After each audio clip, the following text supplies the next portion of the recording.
Fellow Toastmasters, honored guests, a very good evening. Persuasive speech.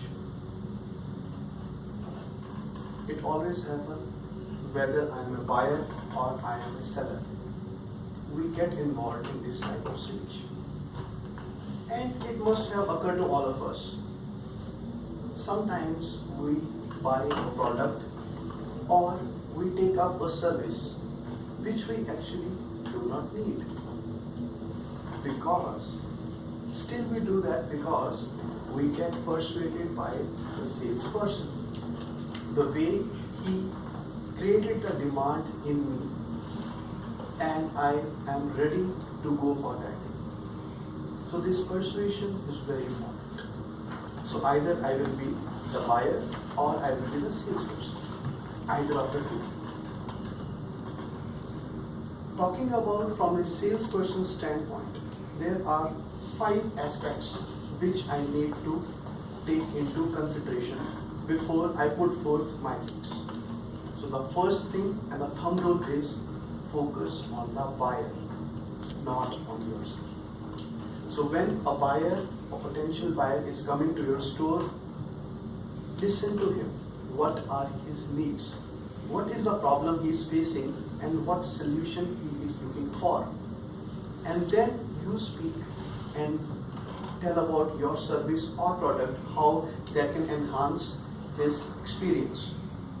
Don't focus on yourself, saying that if you sir take this thing, I will get a promotion.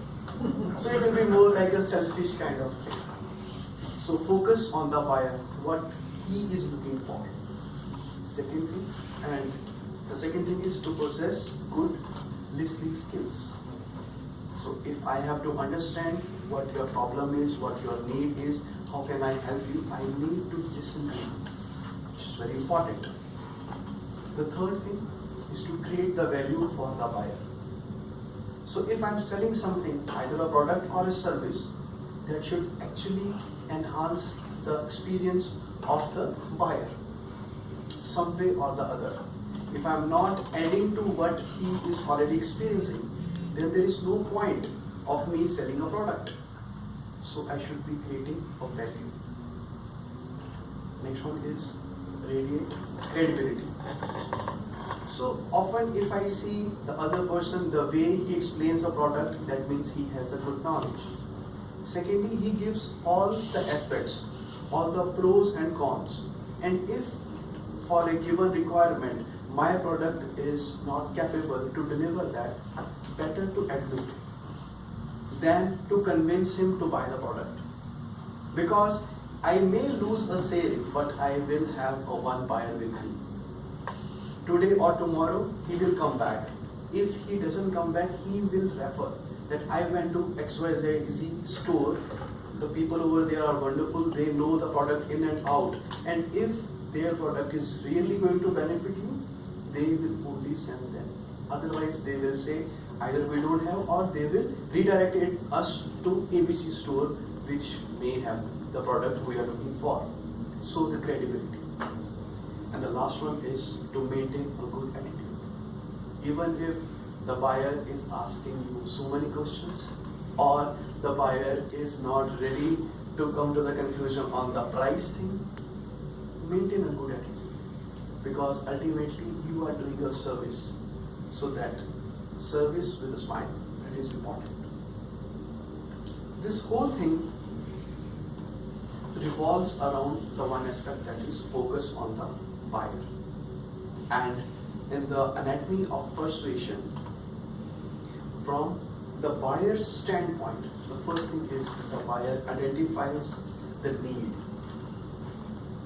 Unless the need doesn't come, a buyer doesn't go to a mall or a shopping complex or any other store.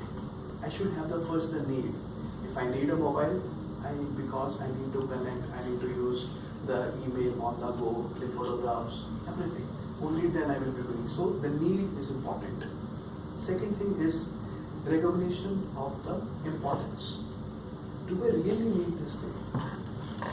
As in, like, I may have a what do you say, the GoPro for the video recording, or Handycam, or even in the mobile. So I need to understand to what level of precision or what is my requirement. There you will get the camera phones starting from $50 to $5,000 or maybe above that also, depending upon to what level I want. So the importance is very important. The next step what a buyer does is search for that resource in the market. There are n number of sellers in the market. I will Google that out, n number of websites, n number of stores. I need to find which store is giving me a good price, a good service, and the product which I am looking for. And then comes the process of evaluation. Now I have shortlisted say 5 buyers, 5 sellers, and I need to decide which one I should be going for. One factor can be the price, second can be the service, third can be how close that store is from my home, so that in case I need to go back, it is easy to commute. And many other factors, what additional services they are providing me. Maybe they can give me some free coupons for my next purchase, or maybe they can say, okay, along with this, sir, we are giving you some extra thing also with that. Anything. What is now finally I will be deciding, evaluating the options, and finally the step is decision making.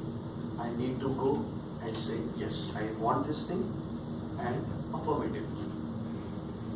So whenever this sale strategy happens, the main thing is to first gain the confidence of the buyer. I need to break the ice first. So start with a small talk.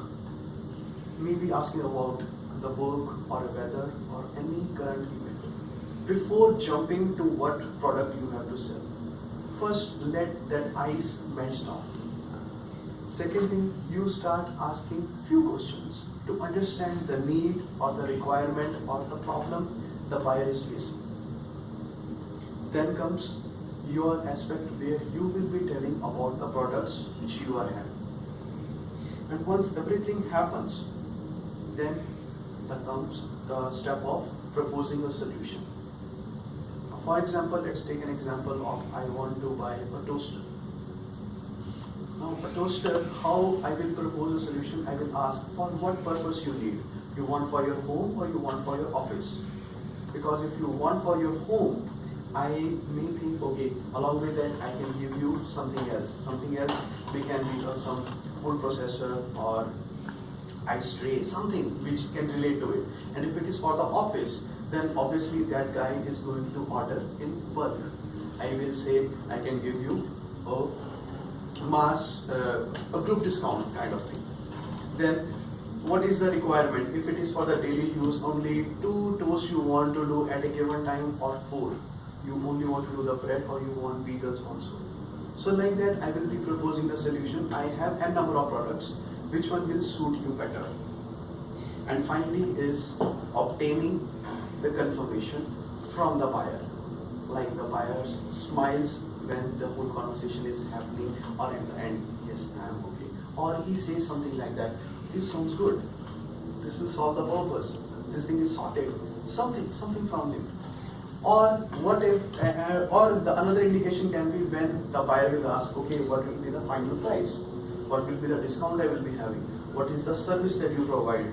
How much is the guarantee or the warranty comes with this service or a product? When these questions come, so that means you are through. This was the overall gist of how a persuasive speech works.